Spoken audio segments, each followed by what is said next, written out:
Okay, so with the expanded and enhanced, or rather standard and exactly the same edition of GTA 5 now coming out on the PlayStation 5 and the Xbox Series X and S, Rockstar has announced the new career mode for new players. Now, if you're an existing player, you can, of course, transfer your character, and that's the preferred option. But if you're one of those picking up GTA 5 for $10 or $20 or whatever it is on the new consoles, or for free on PlayStation just for online, then you're going to be interested in this free option to kickstart your career, where you basically skip the first 3 months of the GTA Online story. It's clear that Rockstar just don't care about the story of online anymore. But believe it or not, there is a story. You fly into Los Santos, you meet with Lamar, you participate in a street race, you steal your first car, and get to keep it. And then you do some missions for Lamar, some missions for Lamar's pal Gerald. Then you do some missions for Lester. Then Lester gets you involved in heists. And then you get yourself an executive office or a motorcycle business and start expanding and then progressing on through. Eventually you reach the gun running business and then the nightclub. This career mode allows you to skip some of that, which has its pluses and its minuses. But let's focus on what you should do. What business should you choose for your career mode? Should you be an executive, a gun runner, a nightclub owner, or a motorcycle gang leader? Well, don't be a nightclub owner for starters. Nightclubs have zero value if you don't already own several other businesses. Nightclubs derive the majority of their income from either owning a warehouse here, a gun running business here, and a few of these businesses.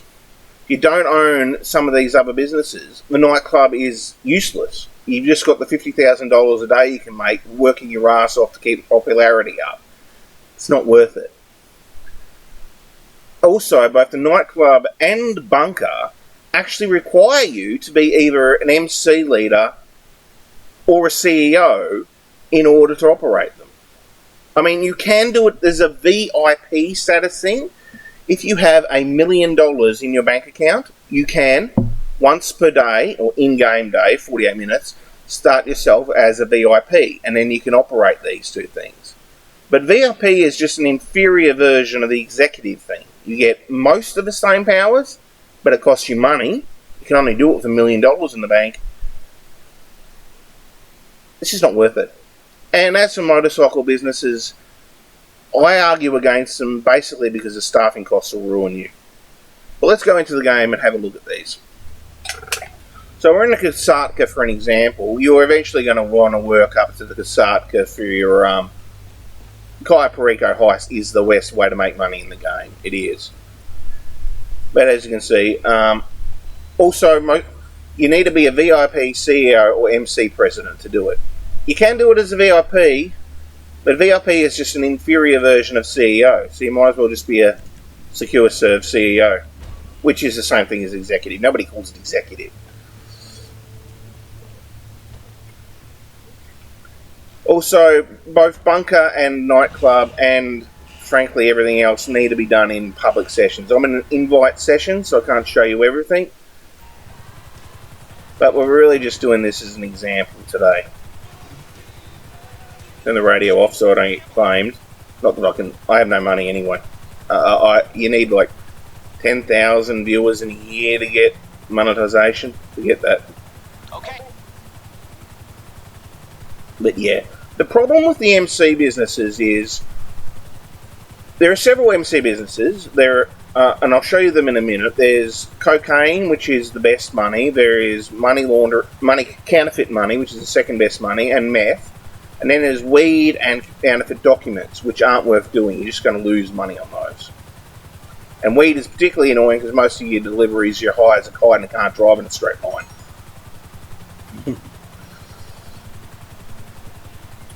And you have to pay the staff who are manufacturing the product, and you have to pay the security officers to guard the base. And it adds up 5 businesses to over $20,000 every in-game day, which is about 48 minutes. It's frankly crippling financial costs, and it's just not worth it. Whereas with the executive office businesses, the warehouses, you pay some upkeep, about $500 to $1,000 a day. That's it. There is no staffing costs. And for that reason alone, they're more valuable.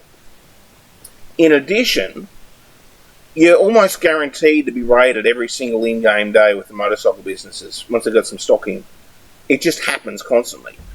Whereas with the warehouses, to the CEO, they only really get raided once you get up above about 75% stock. So if you're below 75% stock capacity, you're never going to get raided. You don't have the staffing costs. And believe me, raids, they're so constant with the motorcycle business. It's just annoying. And even without that, they're actually very resource intensive. They take a lot of your time and money. You can make good money with them, especially if you're stealing all your supplies. But it's non-stop. Now, the gun running bunker is probably arguably the best passive income in the game if you buy your supplies. And you're going to want this. After you establish yourself as an executive, the first business you should buy is the gun running bunker. You need it for research for various upgrades, such as rockets on your oppressors, your flying motorcycles. And it will pay for itself after like 3 sales anyway. But you don't start with it because you need to be a CEO to run it. And as a CEO, well, your first purchase is going to be the vehicle warehouse, because this is one of the best ways to make money in free roam is stealing vehicles. Grand theft auto, you steal the vehicles, you deliver them to your garage, you upgrade them, and then you sell them on. In addition, there's special vehicles which you can only store in here that you need. Plus there's the warehouses. Now the CEO crates are, well, it's been severely nerfed, I believe, since the old days. It used to be the single best way to level up. And it probably still is. At low level, doing CEO crate missions will be your fastest way to level up. And you'll make some good money. You can fill these up with the large warehouses can fill up with over $2 million worth of product. I recommend just having 2, because that way you can, while one's on the cool-down timer, you can do the other. Or alternatively, you can steal a car in the meantime.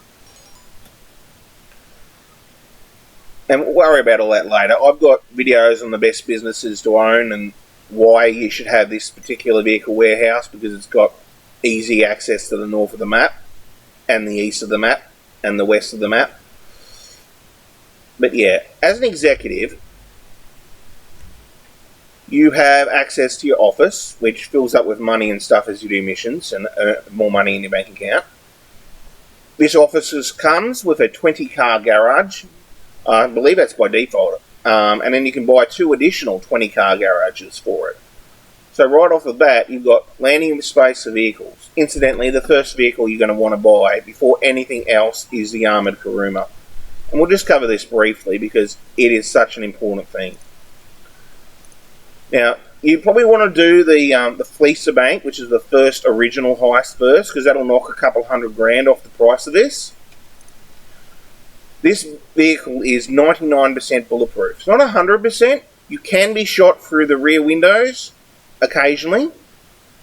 And it's not explosive proof. If you run over a petrol tank for some reason, or if a player shoots at you with a rocket, you're dead. But against NPCs, you're 99% immune to bullets in this thing. You can use it in all the heist missions. Just about. You can use it in all your contract missions. This is the single most valuable vehicle in the entire game. This is the first car you should buy. You can use it just for your missions alone. And you can store it in your garage. There's also a gun locker and stuff here, but they cost extra. And you won't need that too much as a young player. But yeah, and of course I can't actually activate it because I'm not in the public session, which is annoying. But you've got crates here, you've got vehicle warehouses, and you've also got very special missions, which if you have the special vehicles, you can access them from the interaction menu. Because that's the other thing the CEO offers. And the VIP does this too, but CEO abilities, you can do all this stuff. You can summon all these vehicles. If you own any of these through Pegasus or in your garages, they're free to summon. You can summon one at a time outside. If you don't own them, they're $5,000. And they include some vehicles that can tow, some vehicles that, well, it's a motorcycle, and the buzzard. But the big thing is VIP work, which I'd have to go outside to show you, but there's various missions you can do that should earn you money in free roam, which is useful. Plus you've got your garages. And you can exit via Pegasus vehicles. Now, I own Maze Bank. I don't recommend owning Maze Bank. There are access issues. For go into Dynasty Executive, Maze Bank West is probably the best to get. It's only $1 million, whereas this is like $3 million. If you get this, you can get the garage, you can get the vehicle warehouse, you can get a couple of warehouses and your vehicle warehouse, and that'll probably cover the $4 million you get initially. They're giving you $4 million. Well, the first thing you want is a vehicle warehouse and a crate warehouse, arguably two, and that'll cover you. And after you've made a few sales, after you've made a bit of money, then get a bunker. But don't start with the MC business because, as I've said before, it's just crippling staffing costs, really, more than anything. And it's just so work intensive to do it. And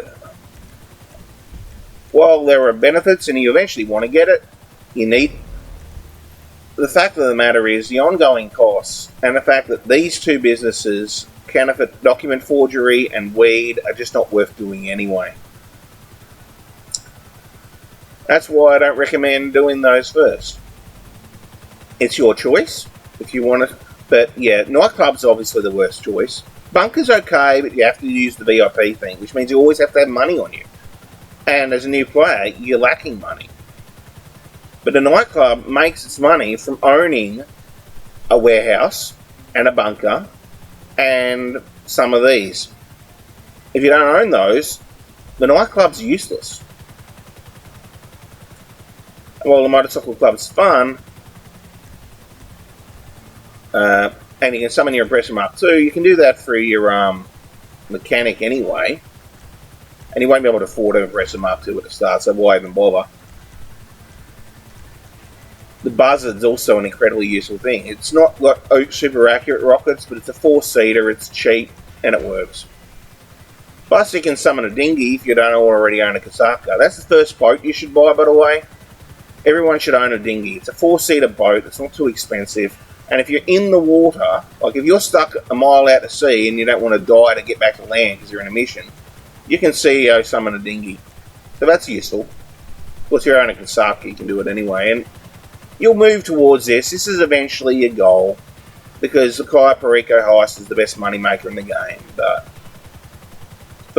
for the Kasaka, for all the heist missions, whether it's the casino heist or the Doomsday heist or the original heist, actually no, the original heist you don't need to be an executive to run. But the original heists don't need you to be an executive or a motorcycle club. All they need is for you to own a high-end apartment. So that's worth considering. But for everything else, for all sales missions, you need to be a VIP, CEO, or MC member. VIP is just an inferior version of executive. You might as well just own the office and get all the benefits. And that's really all I have to say on the matter. Good luck on the new Xbox. I play on PC, so I'm really pissed off. I'm not going to have access to the new vehicle upgrades. We'll see how it goes. I'm Goetia. Good luck.